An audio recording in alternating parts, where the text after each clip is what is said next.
Welcome to the Global Pulse, a short video series where our experts break down a trending topic in international business and why it matters to you. The European Central Bank raised its interest rates sharply on Thursday as policymakers are trying to fight record high inflation numbers in the region. The bank increased its three key interest rates, including the benchmark deposit rate, by 75 basis points, which constitutes the biggest rise in the ECB's 24-year history. President Lagarde also made clear that, if necessary, more hikes will follow, and she noted these rates are still far away from a level that ensures a 2% inflation target. With this move, ECB now joins other central banks around the globe that raise interest rates aggressively to tackle inflation. Central banks have been pushing interest rates higher to send strong signals to consumers and businesses that they are serious about their fight with inflation. Thursday's move clearly showed that now ECB also understood the need to move more forcefully.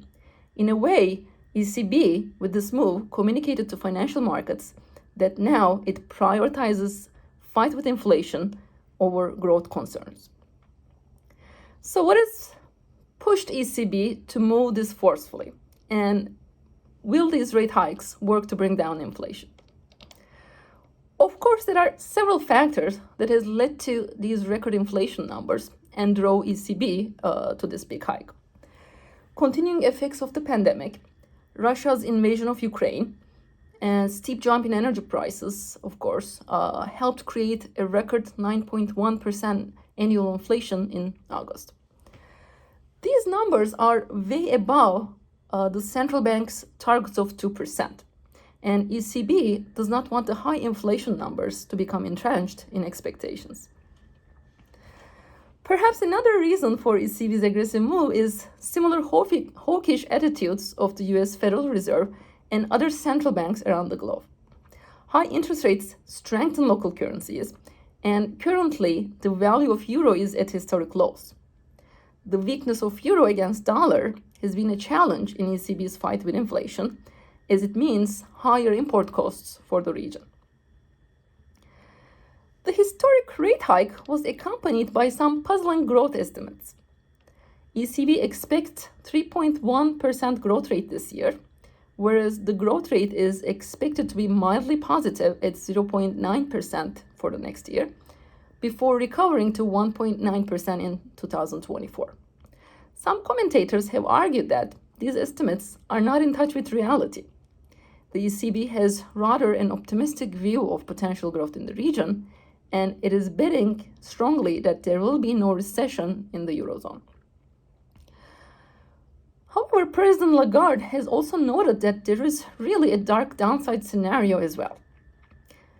A potential prolonged war in the UK and shutdown in energy flows from Russia could present significant risk to growth and lead to recession in the region.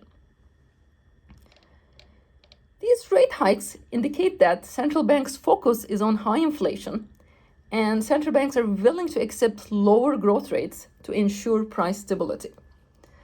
So if we're accepting such costs, right, if you're assuming such costs, are we at least sure that central banks are going to prevail in their battle against inflation?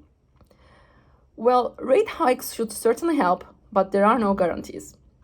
The inflation is in part caused by government response to the pandemic in the form of expansionary monetary policy, and raising rates would perhaps help reverse those effects by reducing demand. So in that area, raising rates should be helpful. However, rate hikes will have a limited impact on some other causes of inflation, such as labor shortages, supply chain disruptions, which is caused by the pandemic, the war in Ukraine, soaring energy prices, and energy rationing by Russia. So we expect rate hikes to be perhaps not as effective in fighting inflation caused by these factors. So what should we expect going forward? We should perhaps expect a great deal of uncertainty. With these recent rate hikes, central banks have signaled that the age of negative interest rates and cheap money is over. So going forward, higher borrowing rates will probably lead to a substantial slowdown in global growth and will hurt consumers, businesses, and labor market outcomes. Even if Europe dodges a recession, its economy is expected to stagnate. And there's going to be less money to spend on vulnerable people. And perhaps the lower income people are the ones that are going to get hit hardest.